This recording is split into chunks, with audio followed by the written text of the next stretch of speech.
Saya sudah mendengarkan pelayanan KR ini luar biasa, dan waktu itu saya dengar bahwa pengaruh dia, pelayanan dia sangat memberi dampak yang besar.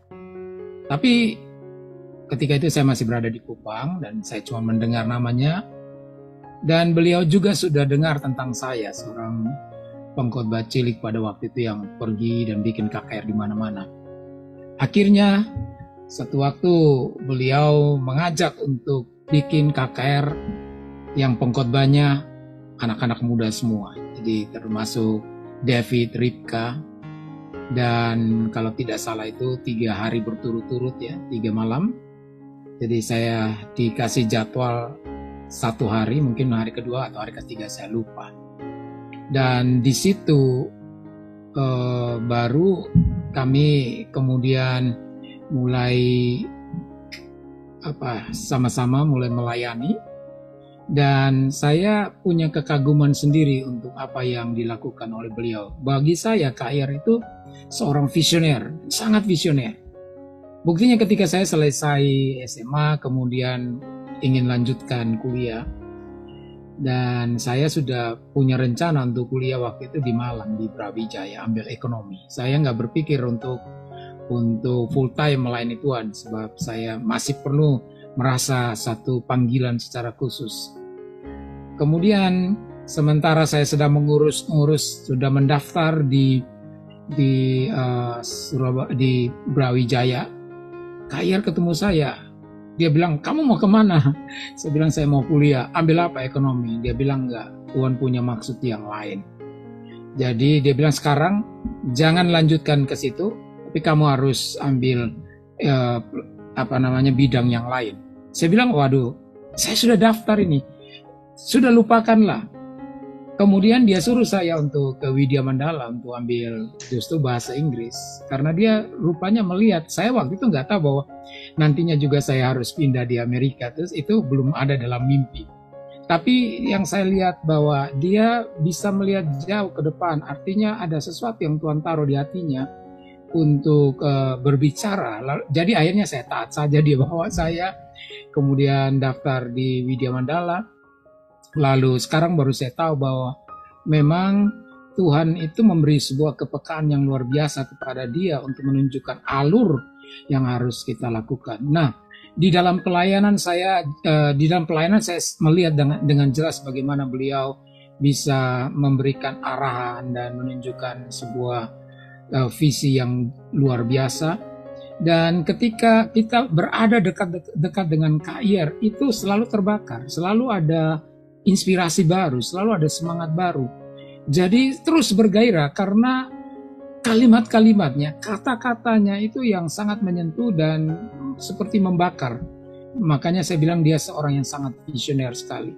Kemudian akhirnya cukup lama saya bersama-sama beliau, lalu kemudian saya juga akhirnya diajak, "Kamu nginap saja, tinggal saja bersama-sama dengan beliau." Jadi bagi saya KIR itu sudah seperti keluarga sendiri, karena saya spend time yang cukup banyak berada bersama-sama, tinggal di rumahnya, dan di situ saya belajar kehidupannya, saya belajar semangatnya, bagaimana di dalam pemberitaan Injil apa yang disampaikan itu sangat detail, sangat mendarat, dan juga tidak pernah kompromi, begitu tegas, begitu jelas, to the point.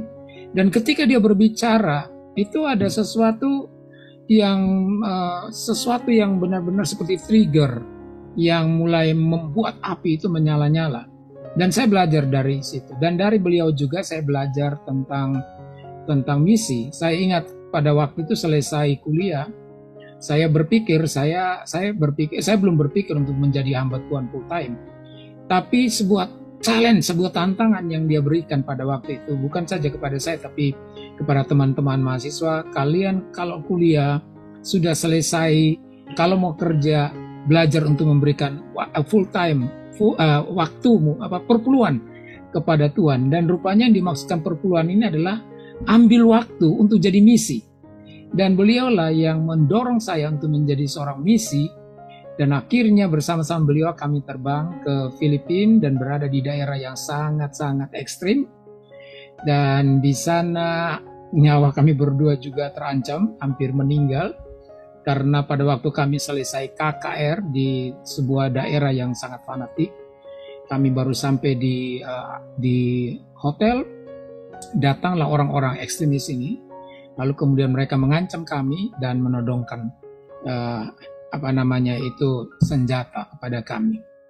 Dan tetapi waktu itu di situ saya belajar bagaimana menyerah kepada Tuhan, belajar untuk berani, belajar untuk misi. Jadi selesai kuliah, saya ambil waktu Tuhan, saya memberikan waktu saya sebagai misi. Ini perpuluhan waktu saya kepada Tuhan sebelum saya mungkin akan melanjutkan mimpi-mimpi atau ide atau bisnis yang lain. Dan Kak Yer kemudian bilang begini, oke, sekarang saya sudah bawa kamu ke sini, jadi kamu sekarang harus bisa belajar entah mati atau hidup, kamu tanggung jawab. Jadi dia lepas saja begitu di Filipina, saya sendiri di situ. Saya baru pertama kali harus belajar, apalagi berada di daerah-daerah yang sulit. Kami harus bikin kebun rohani itu di tempat-tempat terbuka. Namun di situ spirit Kak Yer dalam hal revival, keberanian, di situ saya belajar. Sehingga akhirnya dia tinggalkan saya begitu saja. Lalu kemudian saya harus pergi ke berbagai tempat untuk memberitakan Injil. Kemudian ada banyak peristiwa-peristiwa yang lain. Tapi setelah itu dia bilang, jangan dulu pulang ke Indonesia, lanjutkan lagi. Lalu saya disuruh ke Sabah. Dan ternyata di Sabah waktu kami buat KKR bersama-sama dengan Kak Yer ini, itu pengaruhnya luar biasa. Dampak yang dilakukan itu luar biasa. Dan saya senang karena beliau ini selalu memberikan kesempatan kepada orang-orang muda untuk mengembangkan semua potensi. Dan dia kadang-kadang suka, saya belajar bagaimana harus siap sedia. Beliau itu sangat tegas dalam hal itu. Kamu harus siap sedia. Jika disuruh harus lakukan. Jadi tiba-tiba saya nggak dikasih tahu kalau ini jadwal saya untuk KKR.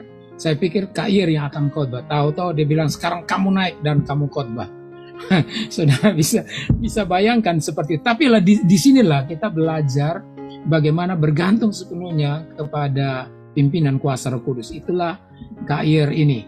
Dan dia melatih saya untuk melayani Tuhan. Dan dia seperti Paulus ya. Ketika Paulus itu melayani, kemudian dia membawa murid-muridnya, dia lepaskan begitu juga. Tapi kemudian dia mulai mencoba untuk kontak lagi dan memberikan dorongan-dorongan. Sampai sekarang ini ada surat yang kelihatannya sudah agak sedikit faded ya, sudah sedikit pucat kertas, tapi surat itu saya masih simpan. Itu sama seperti Paulus menulis surat kepada Timotius.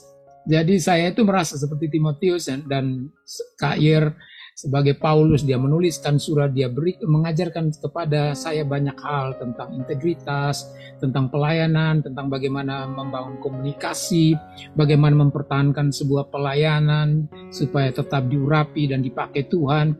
Dan itulah Kak Yer yang terus bukan cuma hanya menyampaikan pesan untuk generasi dia, tapi dia sudah melihat bahwa pesan yang dia sampaikan ini harus dilanjutkan oleh generasi-generasi selanjutnya.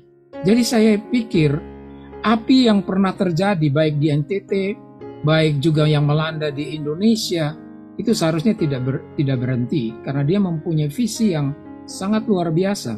Dan ini yang kita sebutkan unstoppable vision.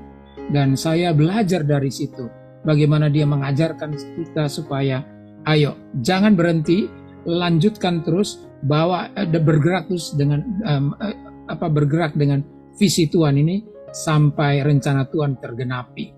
Saya kira hal-hal yang paling berkesan buat saya itu di situ. Dan ya kami kadang-kadang suka duduk dan ngobrol-ngobrol hal-hal yang ringan. Tapi di situ juga kita bisa belajar sama-sama bagaimana kelemahan-kelemahan masing-masing. Dan ini tentunya sangat menjadi sesuatu yang menarik sekali. Teladan yang dia harus berikan kepada orang-orang yang akan meneruskan visi. Kak Yer itu memberikan dampak buat saya, dia membawa dampak secara pribadi. Seperti yang sudah saya ceritakan, bagaimana dia dengan panggilan apostoliknya yang luar biasa itu memberikan kepada saya, mendorong kepada saya untuk berani memberitakan firman Tuhan, tidak boleh kompromi, harus punya integritas, menyampaikan firman Tuhan, jangan ragu-ragu, tidak harus takut dan siap sedia. Dan itu dampak yang besar buat saya. Tetapi juga yang saya melihat ketika kami sama-sama melakukan KKR di mana-mana, saya melihat bagaimana sosok seorang Kak atau Yeremia Rim ini, yang dia berani mati, dia berani berbicara kebenaran kalau itu adalah sesuatu yang Tuhan mau supaya dia sampaikan. Dan karena itu dampak yang luar biasa yang dihasilkan itu, khususnya yang saya lihat yang terjadi yang sudah saya ceritakan tadi, terjadi di Filipina dan terjadi di Malaysia. Dan rupanya sampai sekarang pun orang-orang Malaysia itu masih bercerita bahwa di Malaysia itu kegerakan Allah itu terjadi secara luar biasa dan beri dampak buat gereja-gereja di sana, khususnya gereja SIB. Itu mereka bilang ada 2 orang. Yang pertama itu Petrus Octavianus dan yang kedua Yeremia Rim.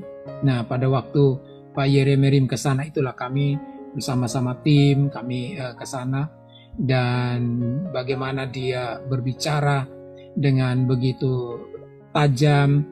Begini, saya lihat dia ketika berbicara tuh dia tahu persis, seperti dia tahu persis Tuhan itu mau apa buat generasinya. Itu yang luar biasa. Saya sampai heran-heran, saya berpikir orang ini kok sensitifnya luar biasa dan ketajamannya itu luar biasa. Jadi ketika dia bicara itu seperti kata-kata yang keluar dari bibir mulutnya itu kata-kata pilihan, terarah, tajam, dan seperti mencurahkan keinginan Tuhan buat generasi saat itu.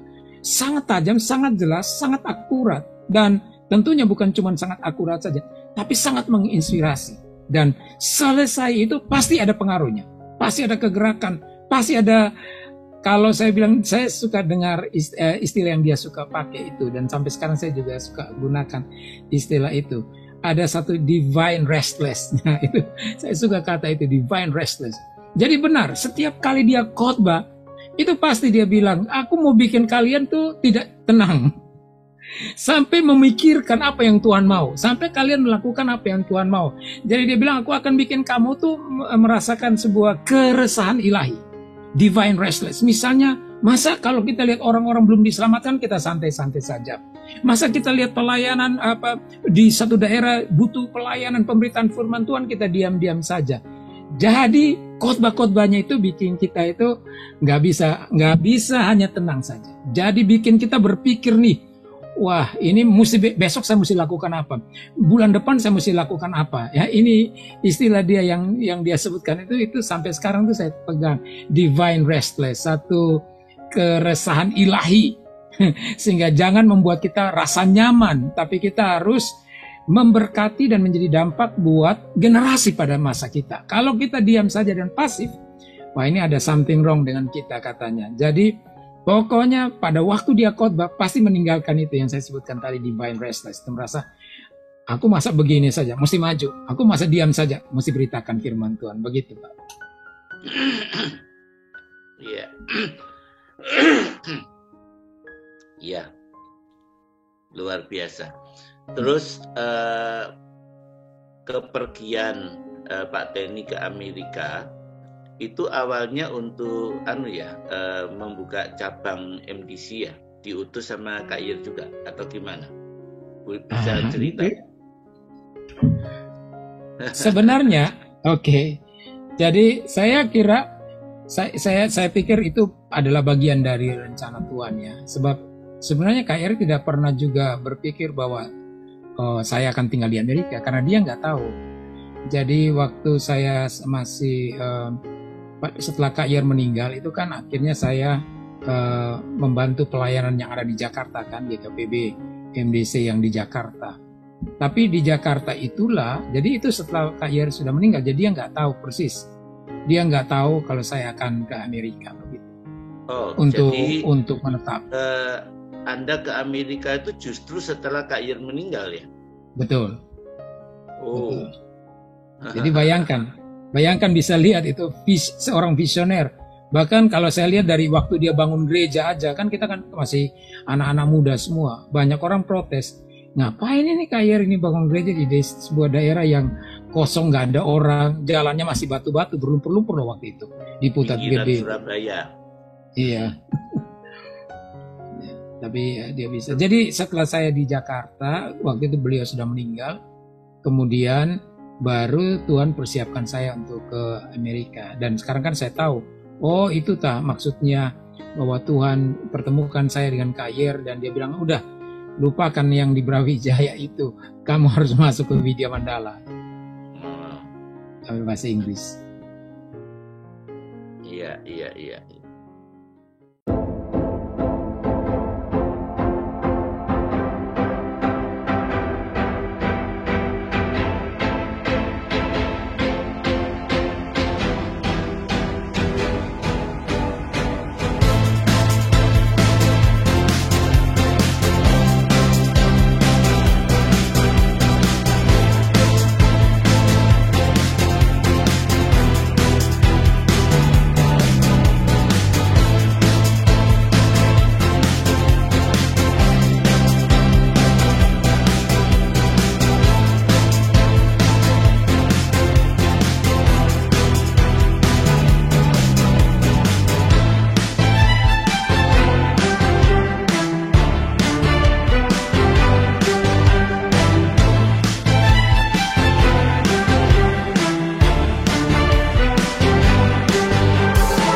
Jika saudara diberkati dengan tayangan ini, silakan subscribe, like, komen, dan share sebanyak-banyaknya.